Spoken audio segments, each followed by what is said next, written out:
نبی کریم صلی اللہ تعالی علیہ وسلم نے فرمایا ہجرت کرنی ہے تیار رہنا. جناب عائشہ صدیقہ کہتی ہیں جس دن کا میرے نبی نے کہہ دیا میں نے اپنے والد کو سوتے نہیں دیکھا. دن کے وقت تھوڑی آنکھ لگا لیتے لیکن ساری رات دروازے پہ کھڑے رہتے, ساری رات. یہ ذوق ہے, یہ شوق. اور ایسا بھی نہیں کہ منٹ پہ فون کر کے پوچھا جائے کہ کدوں کو جانا ہے, ایسا بھی نہیں. آ کے پوچھا نہیں, ایک دفعہ کہہ دیا سو کہہ دیا. ابو بکر جانا ہے تیار رہنا, دوبارہ پوچھا نہیں کب جانا ہے. ابو بکر رات کو نکلنا ہے, ساری رات دروازے پہ کھڑے رہنا. ساری آپ لطف لیں اپنی زندگی کا. پیار کرنا اور کچا پکا کرنا, محبت کرنا اور کچی پکی کرنا. وہ کہہ جو دیا, بات ہو جو گئی, معاملہ طے جو ہو گیا, ایک دفعہ حکم مل جو گیا. جس کو بار بار کہنا پڑے اسے تو کہہ کے بندہ کئی دفعہ تنگ ہوتا ہے, یار اتنی دفعہ کہنا پڑا تو فائدہ کیا ہو گیا. کمال تو یہ ہے کہ حکم آ گیا تو بس آ گیا. جناب ابو بکر صدیق ساری رات دروازے پہ کھڑے رہتے. یارو ذرا اس مزے کو لے کے تو دیکھنا. اس دن ہجرت کرنی تھی, اللہ کے رسول صلی اللہ علیہ وسلم تشریف لے گئے.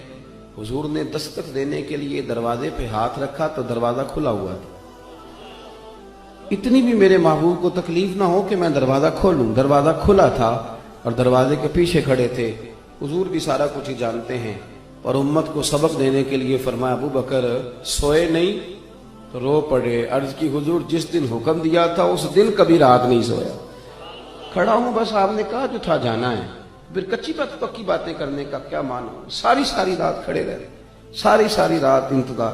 اور پھر دیکھو لوگ کہتے ہیں کہ ساتھ رہنے سے نا محبت کم ہو جاتی ہے, زیادہ آنے جانے سے پیار واقعی ہو جاتا ہے, اس میں شک نہیں. قدر کھو دیتا ہے ہر روز کا آنا جانا, لیکن یہ بھی اندر کا ہی معاملہ ہے. کچھ کے ساتھ آپ جتنا زیادہ رہتے ہیں اتنی محبت بڑھتی رہتی, عادت پڑ جاتی.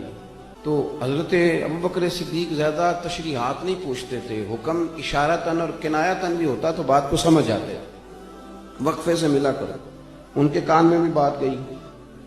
3 نمازوں میں آئے نہیں, آئے تو پیچھے پڑھ کے چلے گئے. ظہر عصر مغرب ہو گئی. حضور نے ظہر کے بعد بھی پوچھا انس ابو بکر نہیں آئے. ظہر کے بعد بھی پوچھا ابو بکر جلدی چلے گئے. مغرب ذرا غور تو کرنا, ذرا اس کا ذائقہ تو لینا. تیسری دفعہ پھر پوچھا ابو بکر صدیق. 3 نمازیں گزر گئی, ملاقات نہیں ہوئی. کریم محبوب صلی اللہ علیہ وسلم نے تیسری دفعہ پوچھا تو حضرت انس کہتے ہیں میں پہنچ گیا. میں نے جا کے ابو بکر صدیق سے کہا کہاں گھوم رہے ہیں آپ, 3 دفعہ حضور پوچھ چکے. جناب صدیق ایک بار دوڑے آئے, حضور حکم ہو, کہاں تھے. حضور لفظ ادا کر رہے تھے تو آنکھوں میں آنسو بھی چمک رہے. کہاں تھے صبح سے, کہاں تھے. جناب صدیق اکبر نے گھٹنے زمین پہ رکھ دیے اور ہاتھ باندھ دیے. عرض کی یا رسول اللہ میں قربان جاؤں, میری کیا جرت ہے, میں کیا بتاؤں کہ صبح سے میرا وقت کتنی مشکل میں گزرا ہے. پر محبوبہ وہ آپ نہیں تو فرمایا تھا ذرا وقفے سے ملو تو محبت بڑھتی ہے. تو حضور نے تھپکی دی کندھے پہ. میں نے کہا تھا پر تجھے تو نہیں نہ کہا تھا. وہ میں نے کہا تھا لوگوں سے, وہ تھے کچھ لوگ جن سے کہا تھا, پر ابو بکر تجھے تو نہیں نہ کہا تھا. تو نہ جایا کر یار, تو رہا کر. تو رہتا ہے تو طبیعت لگی رہتی, تو رہتا ہے تو بات بنی رہتی ہے. تیرا یہاں رہنا قرار دیتا ہے بعض اوقات. یار اس طرح کا وفادار آدمی, اس طرح کا رنگ, اس طرح کا مزاج. حضور فرمائے تو نہ جایا کر, تو رہا کر. میرے نبی کریم سید عالم نے سیدھا ہاتھ پکڑا ہوا ہے جناب ابو بکر صدیق کا, اور دوسرے ہاتھ میں پکڑا ہوا ہے سیدنا فاروق اعظم کا ہاتھ.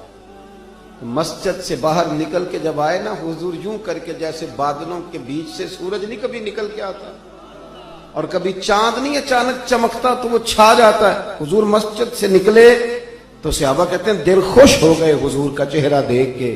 اور جب ہم خوش ہو رہے تھے نا تو حضور نے فرمایا میری اور ان کی رفاقت کو یہاں تک نہ سمجھنا.